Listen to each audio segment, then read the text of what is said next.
নমস্কার, আমি সোহম আপনাদের সাথে ফের চলে এসেছি অচেনা পৃথিবীতে।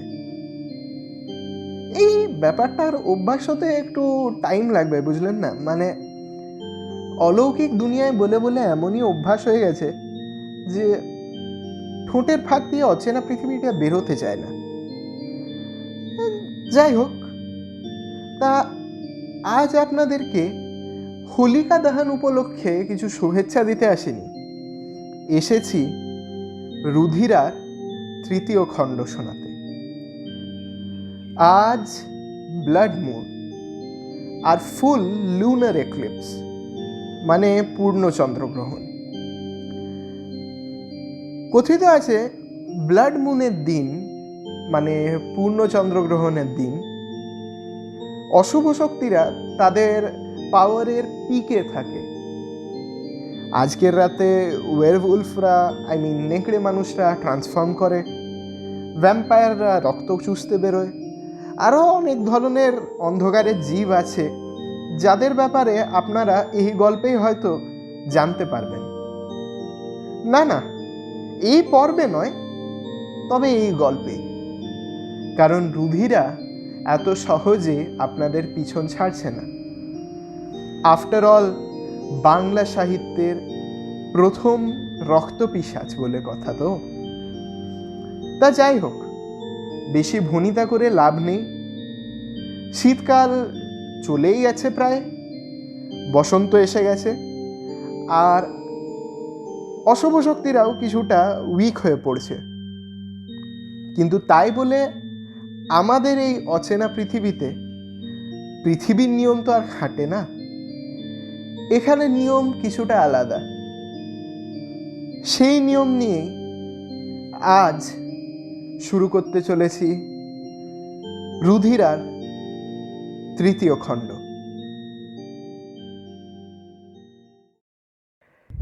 Even if she not be harmed, her heart may fail her in so much and so many horrors, and hereafter she may suffer both in waking from her nerves and in sleep from her dreams. তৃতীয় খণ্ড, রুদেলা সরকার। চমৎকৃত হয়ে আমি নিঃশব্দে দাঁড়িয়েছিলাম। চকিতে আমার মনে এটা যেন উষার আলোর মতো পরিষ্কার হয়ে গেল। এই ট্র্যাজেডির কথায় ভদ্রলোক নিশ্চয়ই ফোনে আমাকে বলেছিলেন। সত্যি, কন্যা শোকে আহত এই হতভাগ্য পিতাকে সান্ত্বনা দেওয়ার মতো শব্দ আমার কাছে নেই। কালীপ্রসন্ন বাবুই কিছুক্ষণ চুপ থাকার পর নৈশব্দ ভাঙলেন। বুলগেরিয়া ট্যুরের সময় একদিন এক স্ট্রিট পেন্টারকে দিয়ে এই তৈলচিত্রটা আঁকিয়েছিল রুধিরা। বিশ্বাস করুন প্রদ্যুৎ বাবু, ফিরে আসার পর থেকে এক রাত ঘুমোতে পারিনি আমি নিশ্চিন্তে। যখনই বৈঠকখানায় এই ছবিটাকে দেখি, রুধিরার মৃত্যুর শোক আবার যেন আমার কাঁধে চেপে বসে। তাই এটা আপনাকে বিক্রি করে দেব। এছাড়াও আমার বাড়িতে নবাবী আমলের কিছু মোহর, ব্রিটিশ পোর্সেলিনের কিছু থালা বাসন, এসবও আপনাকে যথার্থের চেয়ে কিছু কম মূল্যেই বিক্রি করে দেব। আপনাকে শুধু একটা অনুরোধ রাখতে হবে আমার। এই দাঁড়ান, আপনার মেয়ের মৃত্যুর আগে আঁকানো শেষ ছবি, আর আপনি সেটা আমাকে দিয়ে দিতে চাইছেন? হ্যাঁ প্রদ্যুৎ বাবু, আমার মেয়ের মৃত্যুর স্মৃতি যে আমার পক্ষে খুব একটা সুখকর নয়। ওই ছবিটা কাছে থাকলে আমি শান্তির থেকে কষ্টই বেশি পাবো। এই না, আমি কথাটা ওভাবে মিন করতে চাইনি। ভদ্রলোককে নিজের অজ্ঞাতেই আঘাত করে ফেলেছি। I am very sorry. আপনার সরি বলার কিচ্ছু নেই প্রদ্যুৎ বাবু, আমারই দৈব। কপালের লিখন কে করিবে খণ্ডন। কিছুক্ষণ চুপ করে দাঁড়িয়ে রইলাম। ভদ্রলোক বললেন, যাই হোক, আপনাকে আমার একটা কথা রাখতে হবে প্রদ্যুৎ বাবু। আর সব জিনিস আপনি বিক্রি করবেন, কিন্তু ওই অয়েল পেন্টিংটা প্লিজ বিক্রি করবেন না। বেশ, ওটা না হয় আমার ঘরে। না না, ঘরে না, ঘরে না। ক্ষণিকের জন্য এক অদ্ভুত ত্রাস নেমে এলো ভদ্রলোকের চোখে। ওটাকে ঘরেও রাখবেন না? আপনার শোরুমের লাগোয়া কোনো স্টোর রুম আছে? হ্যাঁ আছে। বেশ, ওখানেই রেখে দেবেন। পূর্ব দিকে মুখ করে রাখবেন, আর একটা রুপোলি চাদর দিয়ে সব সময় ঢেকে রাখবেন। আর সামনে রোজ একটা করে সাদা গোলাপ রেখে দেবেন। আমাদের কুলপুরোহিত বলেছেন মেয়ের আত্মার শান্তির জন্য এগুলো করতে। জানি এটা আপনার জন্য একটা বাড়তি বোঝা, তবে এর জন্য আমি আপনাকে কিছু বাড়তি টাকা দিতেও রাজি আছি। এ বাবা, না না, ছি ছি, তা কেন দিতে হবে? আপনার মেয়ের আত্মার শান্তির জন্য যখন, এটুকু আমি নিশ্চয়ই করব। মনে মনে যদিও বৃদ্ধের ভীমরতির সামান্য উপহাস না করে পারলাম না। পিণ্ডদান বা বাৎসরিক বললে তবুও মানা যায়, কিন্তু এ কিরকম নিয়ম? সাদা গোলাপ, রুপোলি চাদর? তবে মুখে ভদ্রলোককে এসব কিছুই বললাম না। এমনিতেই উনি অনেক শোকাহত। নিজের দুহাতে আমার হাত ধরে সাশ্রু নয়নে ভদ্রলোক বললেন, অসংখ্য ধন্যবাদ মিস্টার সরকেল। আপনি আমার যে কি উপকারটা করলেন আপনি নিজেও জানেন না।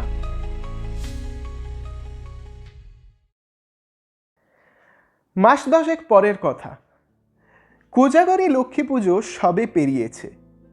এতদিনের মতো সেদিনও আমি রুটিন মাফিক শোরুমে যাওয়ার আগে আসানসোল গেলাম। একমাত্র রেল কলোনির সামনের ফুলের দোকানগুলোতেই সারা বছর গোলাপ ফুল পাওয়া যায়। রেল কলোনির সামনের ইকবাল হোসেনের ফুলের দোকানের বাইরে বাইক থামিয়ে নেমে গিয়ে বললাম, কই হে ইকবাল ভাই, দাও দেখি সাদা গোলাপটা দাও। সিমলা থেকে ফেরার পর এই ইকবাল হোসেনের কাছ থেকে মাসিক 700 টাকার বিনিময়ে আমি রোজ সাদা গোলাপের সাপ্লাই পাই। প্রত্যেক দিন শোরুমে যাওয়ার আগে বাইকের হর্ন বাজিয়ে যেই আমি দোকানের বাইরে হাঁক দিই, অমনি হাসি মুখে ইকবাল ভাই 3-4টে সাদা গোলাপের ফুল নিয়ে ছুটে বেরিয়ে আসে। তবে আজ এই এত মাস পর প্রথম সেই নিয়মের ব্যতিক্রম ঘটল। হতাশ মুখে বেরিয়ে এসে ইকবাল ভাই বলল, সরি স্যার, আজ ফুল নেই। যে গাড়িতে রোজ ভোরে ফুল আসে সেই গাড়িটার আজ ভোর রাতে অ্যাক্সিডেন্ট হয়ে গেছে, এই কিছুক্ষণ আগে খবর পেলাম। তবে এটা যে সবই সূত্রপাত সেটা আমার জানা ছিল না। ফুল নেই শুনে একটু হতাশ হলাম বটে, কিন্তু পরক্ষণেই মনকে সান্ত্বনা দিলাম। একদিন ফুল না দিলে বিরাট কিছু ক্ষতি হবে না, আর থাকবে, কাল আবার দেখা যাবে। শোরুমে ফিরে গিয়ে কাজের চাপে ব্যাপারটা ভুলেই গেলাম। তবে সন্ধেবেলায় একবার মনে করে আমার গ্যালারির ভেতরের ঘরের পূর্বমুখী দেওয়ালের সামনে গিয়ে দাঁড়ালাম। এই দেওয়ালে আমার সব প্রাইভেট কালেকশন সাজিয়ে রেখেছি, আর সিমলা থেকে ফেরার পর এই দেওয়ালেরই ঠিক মাঝখানে পেরেক গাঁথিয়ে রুধিরার ফটো আটকে ওটাকে একটা রুপোলি চাদর দিয়ে ঢেকে রেখেছিলাম। কদিন আগে শোরুম রং হচ্ছিল বলে ফটোটা খুলে স্টোর রুমে সরিয়ে রেখেছিলাম, আর চাদরটাও কাচতে দিয়েছিলাম। সেই কারণে আজকে এই দেওয়ালটা ফাঁকা। কি মনে হতে সদ্য পেইন্ট করা ব্লাড রেড রঙের দেওয়ালের কাছে নাক নিয়ে গিয়ে গন্ধ শুকলাম। এই পেইন্টের গন্ধটা আমার বড় ভালো লাগে। শোরুম থেকে ফিরে ঘরে বসে বসে সলিটিয়ার খেলছি, এমন সময় কলিং বেল বেজে উঠল। আমি একা মানুষ, বিয়ে থা করিনি, দোতলার ঘরটায় আমি একাই থাকি। এক কাজের মাসি সকালে এসে ঘর ঝাড়পোছ করে দুপুরের রান্না বান্না করে দিয়ে যায়। দুপুরের বেঁচে থাকা তরকারি আর কিনে আনা রুটি দিয়েই রাত্রির খাবারটা হয়ে যায়। পাড়াপড়শি কারুর সাথে খুব একটা ভাব নেই, তারা বড় একটা কেউ আমার সাথে সান্ধ্য আড্ডা দেওয়ার আকাঙ্ক্ষা রাখে না। তাই এই রাত 8টায় আমার ঘরের কলিং বেল বাজা কৃষ্ণপক্ষে পূর্ণচন্দ্র দর্শনের মতোই অস্বাভাবিক। উঠোন পেরিয়ে দরজা খুলতে দেখলাম বাইরে এক যুবতী মেয়ে দাঁড়িয়ে। আপনি প্রদ্যুৎ সরকেল, যিনি ভাড়াটে খুঁজছেন? ধাঁ করে মনে পড়ে গেল 2 দিন আগে পাড়ার মোড়ের চা দোকানের কাকুকে বলেছিলাম উপরতলাটা ভাড়া দেব, কোনো লোক পেলে বলতে। এনাকে মনে হয় চা দোকানের কাকুই আমার ঘরটা দেখিয়ে দিয়েছেন। আগে হ্যাঁ, আমি প্রদ্যুৎ সরকেল। নমস্কার প্রদ্যুৎ বাবু, আমি রুদেলা সরকার, ভেতরে আসতে পারি? ও হ্যাঁ হ্যাঁ, আসুন, ভেতর আসুন। মেয়েটিকে বৈঠকখানা ঘরে নিয়ে গিয়ে বসালাম। তারপর উনি বসলে পর ওনার সামনে বসে বললাম, বলুন। হ্যাঁ, তো যেটা বলছিলাম, আমার ঘর ভাড়া দরকার ছিল, আমি একাই থাকি। ও হ্যাঁ, আমার অবশ্যই একটা পোষ্য আছে। তা যাই হোক, মাসিক কত ভাড়া লাগবে? মাসিক 8,000 টাকা। খাওয়া দাওয়া নিজেকেই বুঝে নিতে হবে, ইলেকট্রিসিটি বিল নিজেকেই বুঝে নিতে হবে। ওপরতলায় থাকবেন, একটা বেডরুম, একটা বাথরুম, একটা কিচেন কাম ডাইনিং, আর একটা এক্সট্রা রুম আছে পড়াশোনার কাজের জন্য। ঘর আপনাকে দেখিয়ে দেব, প্রত্যেক মাসের পেমেন্ট অ্যাডভান্স করতে হবে। তা কি করা হয় আপনার? আসলে আমি একজন রিপোর্টার, দৈনিক প্রভাকরের যে নতুন অফিস খুলেছে রানীগঞ্জে, ওখানে আমার ট্রান্সফার হয়েছে। তা বলছিলাম, ভাড়াটা একটু কম করা যায় না? না ম্যাডাম, প্লিজ ওই রিকোয়েস্টটা করবেন না। এমনিতেই আমি যা ভাড়া নিচ্ছি তা বাজার দরের থেকে অনেক কম। তারপর ধরুন ভদ্রপল্লীতে বাড়ি, হাঁটা পথে ডিসপেন্সারি, মুদির দোকান, ইলেকট্রিসিটি, জল, এসবও তো দেখতে হবে বলুন। আচ্ছা ঠিক আছে ঠিক আছে, তাই দেব না হয়। বেশ, তাহলে আপনার যদি আর কিছু বলার থেকে থাকে তো বলুন, তারপর আপনাকে ঘরটা দেখিয়ে দিচ্ছি। হ্যাঁ, একটা প্রশ্ন ছিল, আপনি ঘরে একাই থাকেন? আগে হ্যাঁ। বেশ, আমিও একাই থাকি, তবে এই সুযোগে কয়েকটা কথা বলে নেওয়া দরকার। আমার কয়েকটা শর্ত আছে। কি শর্ত বলুন? দেখুন, আমার নাইট শিফট ডিউটি, আমাকে সন্ধ্যে 7টায় কাজে বেরোতে হবে আর ভোর রাতে ঘরে ফিরবো। দিনের বেলাটা আমি ওষুধ খেয়ে ঘুমোই, তাই সূর্যোদয় থেকে সূর্যাস্ত পর্যন্ত আমাকে প্লিজ ডিস্টার্ব করবেন না। আর যাই হোক, আমার বেডরুমে দরজা খুলবেন না। আর দ্বিতীয়ত, আমার একটি পোষা বাদুড় আছে, ও কিছু করবে না, শুধু আমার রুমে খাঁচার ভেতরে থাকবে। বাদুড়? তামচিকের বড় ভাই বাদুড়, জানেন তো কি হয়?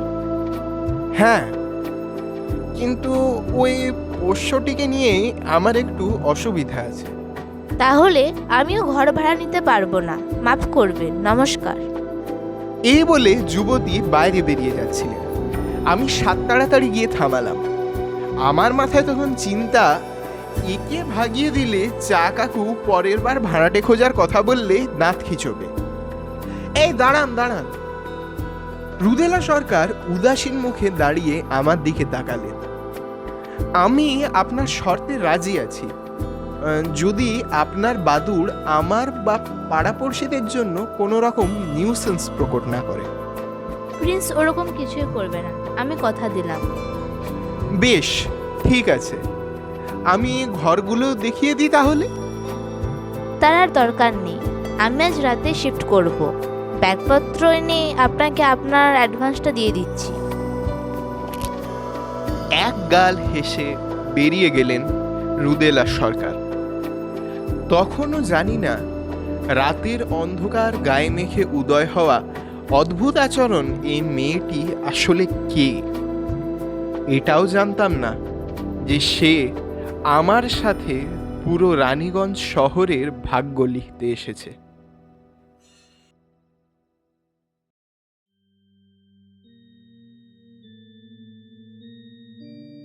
শুনছিলেন অচেনা পৃথিবীতে আমাদের আজকের নিবেদন রুধিরা তৃতীয় খণ্ড। এখনো পর্যন্ত রহস্য যেভাবে ঘনিয়ে উঠছে সেটা আপনাদের কেমন লাগছে কমেন্ট বক্সে জানাতে ভুলবেন না। গল্পটি ভালো লেগে থাকলে like, share and subscribe our channel. কিছুদিনের মধ্যে আবার ফিরে আসব পরের পর্ব নিয়ে। আপাতত বিদায়।